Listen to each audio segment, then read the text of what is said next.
श्री कृष्ण शरणम मम। जय श्री कृष्णा मेरी सोल फैमिली आध्यात्म आपके अपने चैनल पर मैं नंदा आप सबका बहुत बहुत स्वागत करती हूँ। श्रीमद् भागवत महापुराण का अष्टम स्कंद 22वां अध्याय चल रहा है। बलि के द्वारा भगवान की स्तुति और भगवान का उस पर प्रसन्न होना।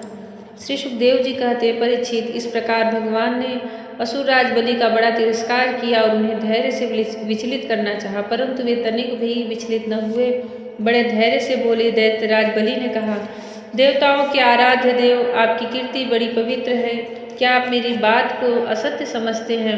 ऐसा नहीं है, मैं उसे सत्य कर दिखाता हूँ। आप धोखे में नहीं पड़ेंगे। आप कृपा करके अपना तीसरा पग मेरे सिर पर रख दीजिए। मुझे नरक में जाने का अथवा राज्य से च्युत होने का भय नहीं है। मैं पास में बंधने अथवा अपार दुख में पड़ने से भी नहीं डरता। मेरे पास फूटी कौड़ी भी न रहे अथवा आप मुझे घोर दंड दे, यह भी मेरे भय का कारण नहीं है। मैं डरता हूँ तो केवल अपनी अपकीर्ति से। अपने पूजनीय गुरुजनों के द्वारा दिया हुआ यह दंड तो जीव मात्र के लिए अत्यंत वांछनीय है, क्योंकि वैसा दंड माता पिता भाई और सुहृद भी मोहवश नहीं दे पाते। आप छिपे रूप से अवश्य ही हम असुरों को श्रेष्ठ शिक्षा दिया करते हैं, अतः आप हमारे परम गुरु हैं। जब हम लोग धन कुलीनता बल आदि के मद से अंधे हो जाते हैं, तब आप उन वस्तुओं को हमसे छीन कर हमें नेत्रदान करते हैं। आपसे हम लोगों का जो उपकार होता है उसे मैं क्या बताऊं। अनन्य भाव से योग करने वाले योगीगण जो सिद्धि प्राप्त करते हैं, वही सिद्धि बहुत से असुरों को आप के साथ दृढ़ वैर भाव करने से ही प्राप्त हो गई है। जिनकी ऐसी महिमा ऐसी अनंत लीलाएं हैं, वही आप मुझे दंड दे रहे हैं और वरुण पास से बांध रहे हैं। इसकी न तो मुझे कोई लज्जा है और न किसी प्रकार की व्यथा ही। प्रभु, मेरे पितामह प्रहलाद जी की कीर्ति सारे जगत में प्रसिद्ध है। वे आपके भक्तों में श्रेष्ठ माने गए हैं। उनके पिता हिरण्यकशिपु ने आपसे वैर विरोध रखने के कारण उन्हें अनेकों प्रकार के दुख दिए, परंतु वे आपके ही परायण रहे। उन्होंने अपना जीवन आप पर ही निछावर कर दिया। उन्होंने यह निश्चय कर लिया कि शरीर को लेकर क्या करना है, जब यह एक न एक दिन साथ छोड़ ही देता है। जो धन संपत्ति लेने के लिए स्वजन बने हुए हैं, उन डाकुओं से अपना स्वार्थ ही क्या है। पत्नी से भी क्या लाभ है, जब वह जन्म मृत्यु पर संसार के चक्र में डालने वाली ही है। जब मर ही जाना है, तब घर से मुंह करने में भी क्या स्वार्थ है। इन सब वस्तुओं में उलझ जाना तो केवल अपनी आयु को खो देना है।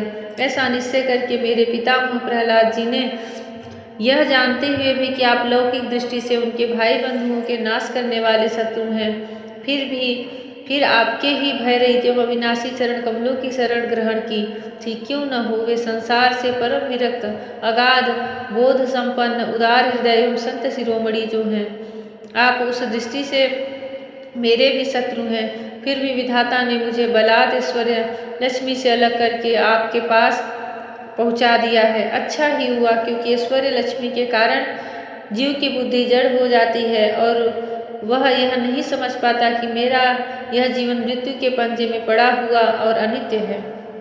श्री सुखदेव जी कहते हैं परीक्षित, राजा बलि इस प्रकार कह ही रहे थे कि उदय होते हुए चंद्रमा के समान भगवान के प्रेम पात्र प्रहलाद जी वहां आ पहुंचे। राजा बलि ने देखा कि मेरे पितामह बड़े श्री संपन्न हैं, कमल के समान कोमल नेत्र है, लंबी लंबी भुजाएं हैं, सुंदर ऊंचे और श्यामल शरीर पर पीताम्बर धारण किए हुए हैं। बलि इस समय वरुण पास में बंधे हुए थे, इसलिए प्रहलाद जी के आने पर जैसे पहले वे उनकी पूजा किया करते थे, उस प्रकार न कर सके। उनके नेत्र आंसुओं से चंचल हो उठे, लज्जा के मारे मुंह नीचा हो गया। उन्होंने केवल सिर झुकाकर उन्हें नमस्कार किया। प्रहलाद जी ने देखा कि भक्त वत्सल भगवान वहीं विराजमान है और सुनंद नंदा आदि पार्षद उनकी सेवा कर रहे हैं। प्रेम के उद्रेक से प्रहलाद जी का शरीर पुलकित हो गया, उनकी आंखों में आंसू छलक आए। वे आनंद पूर्वक हृदय से सिर झुकाए अपने स्वामी के पास गए और पृथ्वी पर सिर रखकर उन्हें साष्टांग प्रणाम किया। प्रहलाद जी ने कहा, प्रभु, आपने ही बलि को यह ऐश्वर्यपूर्ण इंद्रादि पद दिया था, अब आज आपने ही उसे छीन लिया। आपका देना जैसा सुंदर है, वैसा ही सुंदर लेना भी है। मैं समझता हूँ कि आपने इस पर बड़ी भारी कृपा की है, जो आत्मा को मोहित करने वाली राज्य लक्ष्मी से इसे अलग कर दिया। प्रभु, लक्ष्मी के मद से जो विद्वान पुरुष भी मोहित हो जाते हैं, उसके रहते भला अपने वास्तविक स्वरूप को ठीक ठीक कौन जान सकता है। अतः उस लक्ष्मी को छीनकर महान उपकार करने वाले समस्त जगत के महान ईश्वर, सबके हृदय में विराजमान और सबके परम साक्षी श्री नारायण देव को मैं नमस्कार करता हूँ। श्री सुखदेव जी कहते हैं, परीक्षित, प्रहलाद जी अंजलि बांधकर खड़े थे। उनके सामने ही भगवान ब्रह्मा जी ने वामन भगवान से कुछ कहना चाहा। भगवान ब्रह्मा जी ने वामन भगवान से कुछ कहना चाहा, परंतु इतने में ही राजा बलि की परम साध्वी पत्नी विंध्यावली ने अपनी पति को बंधा देखकर भयभीत हो भगवान के चरणों में प्रणाम किया और हाथ जोड़ मुंह नीचा कर वह भगवान से बोली। विंध्यावली ने कहा, प्रभु, आपने अपनी क्रीड़ा के लिए ही इस संपूर्ण जगत की रचना की है। जो लोग बुद्धि हैं वे ही अपने को इसका स्वामी मानते हैं। जब आप ही इसके कर्ता भर्ता संहर्ता है, तब आपकी माया से मोहित होकर अपने को झूठ मूठ कर्ता मानने वाले निर्लज्ज आपको समर्पण क्या करेंगे। ब्रह्मा जी ने कहा, समस्त प्राणियों के जीवन दाता, उनके स्वामी और जगत स्वरूप देवाधिदेव प्रभु, अब आप इसे छोड़ दीजिए। आपने इसका सर्वस्व ले लिया है, अतः अब यह दंड का पात्र नहीं है। इसने अपनी सारी भूमि और पुण्य कर्मों से उपार्जित स्वर्ग आदि लोक अथवा सर्वस्व तथा आत्मा तक आपको समर्पित कर दिया है, एवं ऐसा करते समय इसकी बुद्धि स्थिर रही है, यह धैर्य से च्युत नहीं हुआ है। प्रभु, जो मनुष्य सच्चे हृदय से कृपणता छोड़कर आपके चरणों में जल का अर्घ्य देता है और केवल दुर्वादल से भी आपकी सच्ची पूजा करता है, उसे भी उत्तम गति प्राप्ति होती है। फिर बलि ने तो बड़ी प्रसन्नता से धैर्य और स्थिरता पूर्वक आपको त्रिलोकी का दान कर दिया है, तब यह दुख का भागी कैसे हो सकता है। श्री भगवान ने कहा, ब्रह्मा जी, मैं जिस पर कृपा करता हूँ उसका धन छीन लिया करता हूँ, क्योंकि जब मनुष्य धन के मद से मतवाला हो जाता है तब मेरा और लोगों का तिरस्कार करने लगता है। यह जीव अपने कर्मों के कारण विवश होकर अनेक योनियों में भटकता रहता है। जब कभी मेरी बड़ी कृपा से मनुष्य का शरीर प्राप्त करता है, मनुष्य योनि में जन्म लेकर यदि कुलीनता, कर्म, अवस्था, रूप, विद्या, ऐश्वर्य और धन आदि के कारण घमंड न हो जाए तो समझना चाहिए कि मेरी बड़ी ही कृपा है।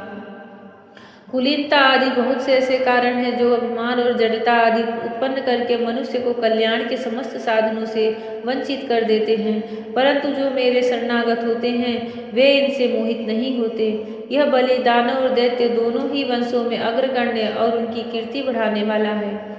इसने उस माया पर विजय प्राप्त कर ली है जिसे जीतना अत्यंत कठिन है। तुम देख ही रहे हो, इतना दुख भोगने पर भी यह मोहित नहीं हुआ।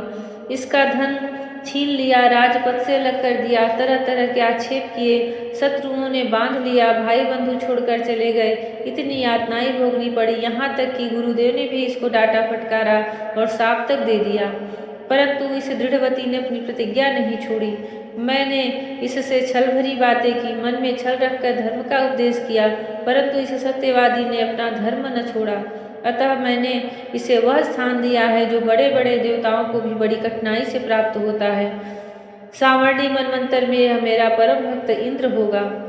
तब तक यह विश्वकर्मा के बनाए हुए सुतल लोक में रहे। वहाँ रहने वाले लोग मेरी कृपा दृष्टि का अनुभव करते हैं, इसलिए उन्हें शारीरिक अथवा मानसिक रोग, थकावट, तंद्रा, बाहरी या भीतरी शत्रुओं से पराजय और किसी प्रकार के विघ्नों का सामना नहीं करना पड़ता।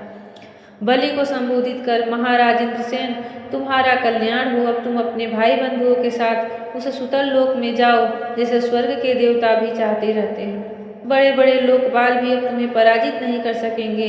दूसरों की तो बात ही क्या है, जो दैत्य तुम्हारी आज्ञा का उल्लंघन करेंगे, मेरा चक्र उनके टुकड़े टुकड़े कर देगा। मैं तुम्हारे अनुचरों की और भोग सामग्री की भी सब प्रकार के विघ्नों से रक्षा करूंगा। वीरबली, तुम मुझे वहाँ सदा सर्वदा अपने पास देखोगे। दानव और दैत्यों के संसर्ग से तुम्हारा जो कुछ आसुर भाव होगा वह मेरे प्रभाव से तुरंत दब जाएगा और वह नष्ट हो जाएगा। जय श्री कृष्ण। भगवान श्री कृष्ण जैसे राजा बलि को आशीर्वाद दिए हैं, हम पर भी अपनी कृपा दृष्टि डालें। श्रीमद् भागवत महापुराण सबका संपूर्ण कराएं, निर्विघ्न पूर्ण कराएं। जय श्री कृष्ण। राधे राधे। जय श्री कृष्ण। हरि ओम।